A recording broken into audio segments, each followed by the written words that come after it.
Bonjour, bienvenue. Today we're back in with another reaction to Crossed, and I'm really enjoying this series. We're on episode 7, and shout out to Shik and I once again for the subtitles. Like, they always do a great job, and I really do appreciate it.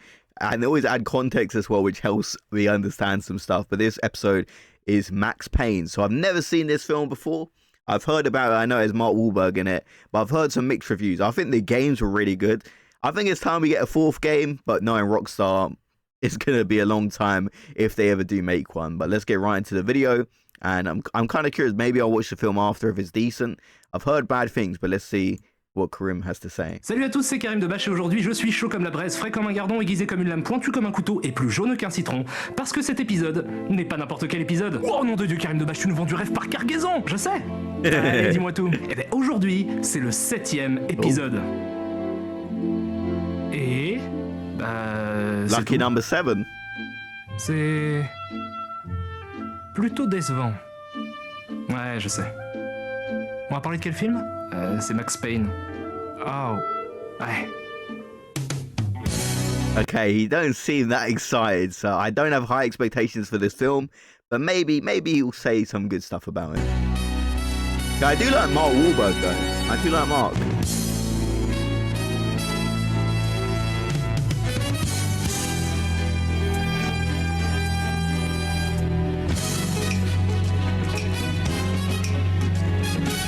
Bon, Max Payne le film est un film américain sorti le 17 octobre 2008 aux États-Unis et réalisé par John Moore. Oh, le mec qui a joué James Bond? Non, ça c'est Roger Moore. Striptease. Non, ça c'est Demi Moore. La meuf du Crazy Horse. Love Amour. Ah, c'est le magicien. Ça se prononce Garcimore. Ah oui, non. Okay, wait. He's naming some people. Okay, Demi Moore, I do know. Non, ça c'est Demi Moore. La meuf du Crazy Girl from Crazy Horse. Love Amour, a French dancer, media personality famous in the 80s and 90s. I didn't know who she was. Ah, c'est le magicien. Ça se prononce Garcimore. Okay, Garcimore, a Spanish-born magician who became a beloved, comically clumsy TV personality in France.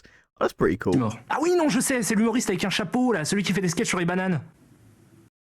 Popek, a French comedian known for his Yiddish accent, grumpy persona, and bowler hat. I didn't know he was referring there, but I guess Popek? he's a French Oui, comedian. c'est ça, Popek, voilà. Il est hilarant, lui. Mais de quoi tu parles? Bref, Max Payne le film est l'adaptation du jeu vidéo du même nom, un jeu d'action à la 3e personne sorti en 2001, acclamé par la critique et bourré d'inspiration cinématographique. Et là, vous vous dites, adapter un jeu qui est déjà rempli de références au cinéma? Trop facile. Absolument pas. Le film nous raconte l'histoire de Max Payne interprété par Mark Wahlberg, un acteur connu pour ses rôles dans de très bons films comme Les Rois du désert de David O. Russell, Les Infiltrés de Scorsese, La nuit nous appartient de James Gray ou encore Boogie Nights de... Yeah, Departed, Boogie Nights, great films. Like Mark Wahlberg, I do think he's a good actor. He hasn't been in anything great recently, in my opinion. Like his most recent films are kind of like Netflix movies, but he has been in some really good films. P.T. Anderson. Mais ce que vous ne savez peut-être pas, c'est qu'il existe un autre Mark Wahlberg. À une époque où Mark Wahlberg n'était pas encore Mark Wahlberg, à une époque où Mark Wahlberg était... Marky Mark. Yeah, but I remember this song.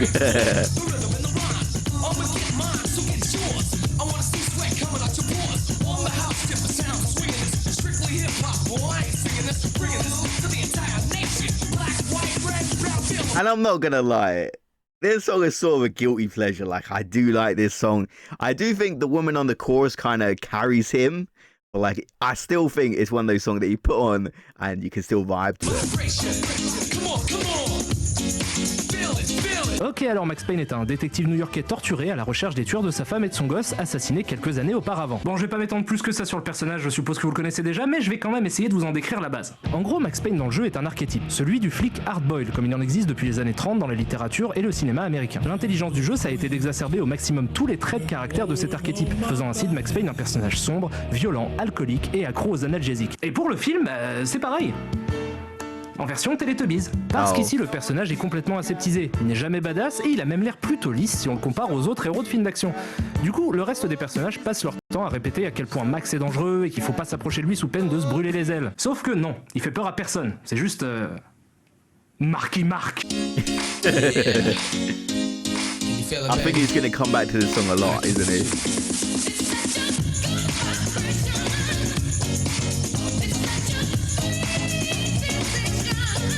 Bon, donc on retourne au film pour assister à une première scène d'action dans laquelle Max Payne se fait attaquer par 3 junkies. Il arrive à en mettre 2 hors d'état de nuire, mais le 3e s'échappe et... Attends, c'est quoi ça? Pause. Retour en arrière.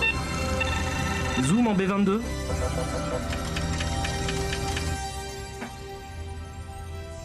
Mais qu'est-ce que c'est que ce pataquès? Bon, Max Payne va dans un nightclub, toujours à la recherche d'infos sur sa famille morte, et rencontre Natasha Sachs, un personnage interprété par Olga Kurilenko, une habituée des adaptations de jeux vidéo, puisqu'elle joue aussi dans celle d'Hitman. Et on reviendra là-dessus.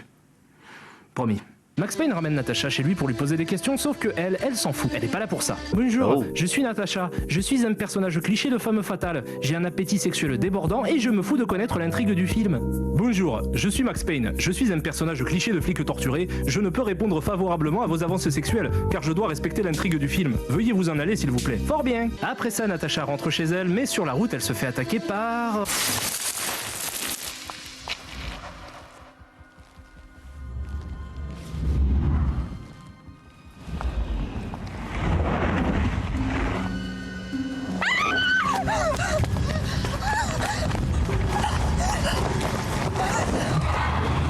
Mais qu'est-ce que c'est que cette mascarade? Bref, Natasha What se the fait buter hell? et Max Payne et son collègue Alex enquêtent à ce sujet. Alex réussit à faire le lien entre la mort de Natasha et celle de la famille de Max. Il l'appelle donc au téléphone pour le prévenir.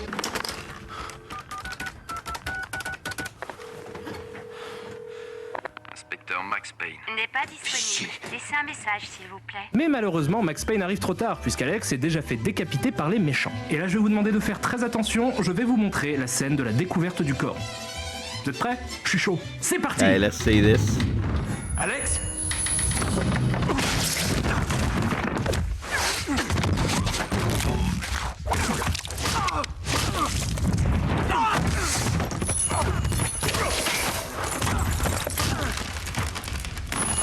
Okay, it's just shot in like a really weird way, isn't it? Like, I don't think I've seen any movie shot in this kind of way. I mean, I'm just confused about the style choices here. Bon, maintenant, essuyez vos larmes de sang et laissez-moi vous expliquer pourquoi, selon moi, cette scène est symptomatique de l'échec du film. Ce qu'il faut savoir, c'est que le film au départ était prévu pour être PG-13, soit déconseillé aux moins de 13 ans. Sauf que... Oh yeah, that's where you failed. Max Payne film being PG-13. Like, you're offending everybody here. Like, the fans of the game aren't gonna like that. I don't think the average, like, kid is gonna... I just don't see it working out. You Quand can't... la Motion Picture Association of America, l'organisation qui assure la classification des films aux États-Unis, a vu le résultat, elle a décidé d'en faire un rated R, ce qui signifie que les moins de 17 ans devaient être accompagnés d'un adulte pour le voir. Ce qui équivaut à un M dans le monde du jeu vidéo. Par Yeah. exemple, Max Payne le jeu est rated M. La décision qui a été prise par John Moore à ce moment-là pour que le film soit PG-13, ça a été de n'enlever aucune scène, mais par contre de couper à l'intérieur des séquences tous les instants qui pouvaient choquer. Le truc étrange, c'est que la séquence que je viens de vous montrer vient de la version non censurée du film. Et malgré ça, elle a été filmée de façon elliptique, en gros plan, comme pour essayer de cacher la violence de l'action. Puisque comme je l'ai dit, le film a été prévu au départ comme Oh, un okay, that PG-13. makes a little Donc bit ce of qui est sense. vraiment gênant, c'est pas que le film ait subi de la censure, mais qu'il ait subi une auto-censure par le réalisateur lui-même en amont du processus de production. Bon, suite à ça, Max Payne est accusé du meurtre de Natasha et décide de mener à bien l'enquête, accompagné par la sœur de cette dernière, Mona Sachs, une tueuse à gages froide et violente interprétée par Mila Kunis. Je répète, une tueuse à gages froide et violente interprétée par Mila Kunis. Oh.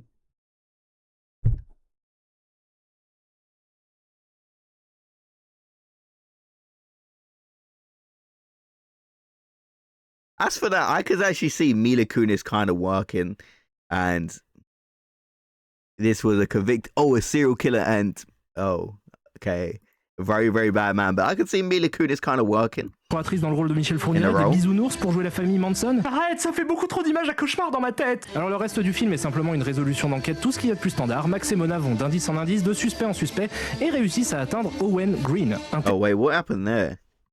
plus standard, Max et Mona vont d'indice en indice, de suspect en suspect, et réussissent Okay, I can't stop that in time. à atteindre Owen Green, un témoin oculaire du meurtre de Natasha. Owen?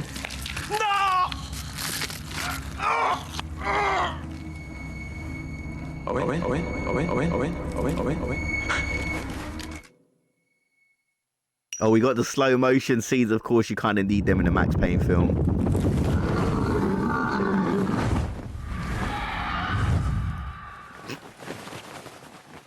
Après ça, Max Payne demande de l'aide à l'ancien partenaire de son père qui bosse maintenant pour une grande firme pharmaceutique du nom d'Aesir. Ce dernier lui donne quelques indices et il est même tellement sympa qu'il va essayer de convaincre les flics de l'innocence de Max Payne. Faut essayer de l'aider et ne pas écouter ce qu'il dit. Ça n'a pas toujours de sens. En ce moment, il s'est mis dans la tête que c'était quelqu'un de la compagnie qui était responsable de tout ça. J'ai peur qu'il s'attire d'autres ennuis avant que j'arrive à le convaincre de parler. Tout ce que je peux vous dire, monsieur l'agent, c'est que notre entreprise n'a rien à voir avec toute cette affaire de meurtre et de drogue et de drogue et de meurtre. Vos papiers, s'il vous plaît. Bon, je vais pas m'étaler sur le reste du film très longtemps. En gros, c'est assez simple. Ça fait scène d'action, enquête, scène d'action, enquête, scène d'action, enquête. Et on apprend en fait que les méchants, c'était la grande firme pharmaceutique qui est à la tête du trafic d'une nouvelle drogue, qui a servi à faire des expérimentations pendant la guerre. Vous devriez songer à faire breveter l'idée, les mecs, c'est super original. Ok, donc Max arrive à s'en sortir et décide de prendre une dose de drogue. Et maintenant, mesdames et messieurs, pour votre plus grand plaisir, l'équipe du film est fière de vous présenter le... c'est la fête du slip, faites trembler la caméra, mettez des démons dans des anges, faites trembler la caméra, faites des fusées, je veux m'y accuser avec un zip et mettez le plafond et plein de dentaires. Arrête, ça fait beaucoup trop d'images à cauchemar dans ma tête. Bon, après cet intense moment de cinéma pour épileptiques, l'antagoniste se fait buter et on a même droit à une petite séquence post-générique où Mila Kunis apprend à Max Payne que les producteurs ont très envie de faire une suite pour continuer à violer la licence et qu'il y a un nouveau méchant. Et je pense pouvoir dire au nom de tous que Dieu nous préserve de l'éventualité d'une suite. Yeah, I mean, it's been over a decade and the film wasn't successful. They're definitely not doing a sequel. They probably will do like a reboot one day. It's inevitable, I'd say. They probably will do a reboot, you know, try and milk the franchise more, but hopefully they do it right next time. But yeah, I find it so weird, like, looking back at these films when you see a setup for the sequel that never happens. Parce que c'était nul à chier. Vous savez quoi, je viens juste de me rendre compte d'un autre truc. Je pense que Max Payne le jeu est un meilleur film que Max Payne le film. Parce qu'après tout, le jeu est déjà excellent en termes de mise en scène et témoigne d'une vraie maîtrise du langage cinématographique. Tenez, on va prendre un exemple. La scène du meurtre de la famille de Max Payne. Dans le jeu, elle arrive au début, elle sert d'introduction. C'est une structure classique que l'on retrouve dans tout un tas de films de vengeance et de vigilante movie. Mais c'est super efficace parce que du coup, le côté borderline du personnage est justifié par l'affect. Et même si on n'a pas 40 lignes de dialogue pour l'expliquer, on nous a déjà fait ressentir l'horreur qu'il a traversée, ce qui est excellent pour l'immersion. Dans le film, par contre, elle arrive en flashback au milieu de l'intrigue, ce qui redéfinit complètement le personnage en plein centre du récit. Ça peut être valable quand c'est bien fait, mais le problème c'est qu'à cause de ça, pendant toute la première moitié du film, Max Payne est un personnage mystérieux à qui il manque tout un tas de traits de caractère nécessaires à l'empathie. Et c'est pas tout, toujours sur cette scène. Le jeu est un TPS, ce qui fait que quoi qu'on fasse, la caméra suit le personnage, et le jeu a l'intelligence d'opérer une progression dans l'horreur en jouant sur les éléments du décor. Plus on avance, plus on se rend compte que quelque chose de grave s'est produit. La tension est même exacerbée par le travail sonore avec les cris de la femme de Max qui deviennent de plus en plus audibles. Dans le film, cette même séquence est découpée comme une scène d'action classique en deux parties, avec dans un premier temps un affrontement contre les méchants et ensuite seulement la découverte du cadavre. Ce qui fait que cette séquence, pourtant fondamentale en termes de ressenti et d'immersion dans le jeu, devient dans le film une simple scène informative où on en apprend un peu plus sur le passé de Max Payne. Une autre erreur gigantesque dans le film concerne l'imagerie et l'esthétique globale. Pour faire simple, je trouve le film beaucoup trop propre, l'image beaucoup trop léchée et les plans trop millimétrés. Et c'est selon moi un écueil classique dans lequel tombent beaucoup de cinéastes qui veulent adapter des jeux vidéo. Avec le même scénario, si Max Payne n'avait pas été un jeu, le film n'aurait jamais ressemblé à ça. La seule chose qui justifie cette esthétique, c'est le fait que le réalisateur a essayé de faire plaisir non pas aux fans du jeu vidéo, mais aux fans de jeux vidéo, ou en tout cas à l'image qu'il se fait des fans de jeux vidéo. Le film est complètement aseptisé, calibré pour le plus grand nombre. On lui a retiré tout ce qui rendait l'œuvre subversive et donc par conséquent tout ce qui faisait son sel. Et le pire dans tout ça, c'est que si vous êtes fan de Max Payne, il y a déjà un milliard de films à voir avant de vous tourner vers l'adaptation. L'histoire du cinéma regorge de Max Payne, du film noir hollywoodien des années 30 aux actionneurs hongkongais des années 80 et 90, en passant par tous les néo-noirs qui sortent régulièrement sur les écrans. Si vous voulez voir du Max Payne au cinéma, remontez à la source. Pourquoi se contenter? Oh, was that Harry Brown? If you've ever seen that Michael Caine film, oh, that film is so good, like a proper British movie, that one. I love that film. I'm pretty sure that was an image from that film. C'est une version passée à la moulinette consensuelle d'Hollywood. Et comme je suis de bonne humeur aujourd'hui, j'ai décidé de vous offrir une petite liste de films qui vous feront sûrement très plaisir si vous êtes fan de la saga Max Payne. En chanson! Okay, this is interesting. I do like a good song.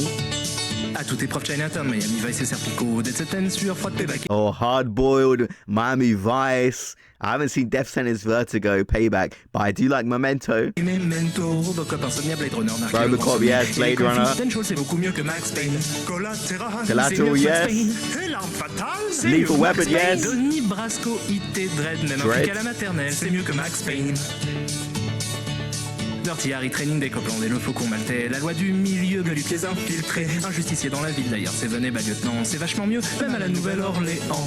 Man on Fire, C'est mieux que Max Payne. et The Killer. C'est mieux que Max Payne. Et pour Matrix, c'est pareil, même un flic à la maternelle, c'est mieux que Max Payne.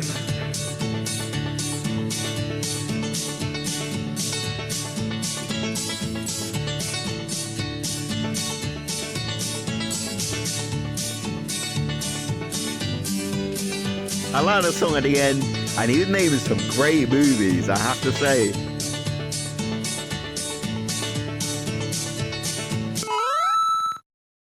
And he was naming some bangers like Seven, Man on Fire, Training Day, Lethal Weapon. I love Lethal Weapon, especially the first two.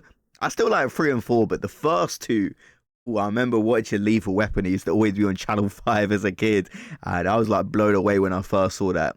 And it starts out kind of dark, like he's on like the verge of suicide. It really is like a dark start, but then you know he obviously like finds the will to live. But he names some really good films.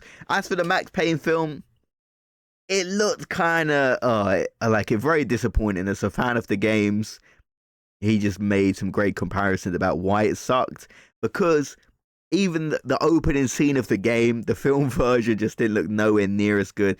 And the fact that they're trying to make it PG-13, a Max Payne film, you finally have the chance to do Max Payne right, and you want to make it PG-13, so you're censoring everything. It's just not off to the best start. So I'm kind of disappointed with this film. Should I watch it? Let me know. I don't know. I don't know, because I do like the game, so I'm probably not going to like the film. It looked pretty generic. I do like Mark Wahlberg, even though he's been in not the best films recently, but like he's been in some great films. So I'll see you guys in the next video. I do like this series, and I should be uploading more consistently. So if you guys want any more reaction, let me know. Shout out to Shikanai for the subtitles, and I'll see you guys in the next video.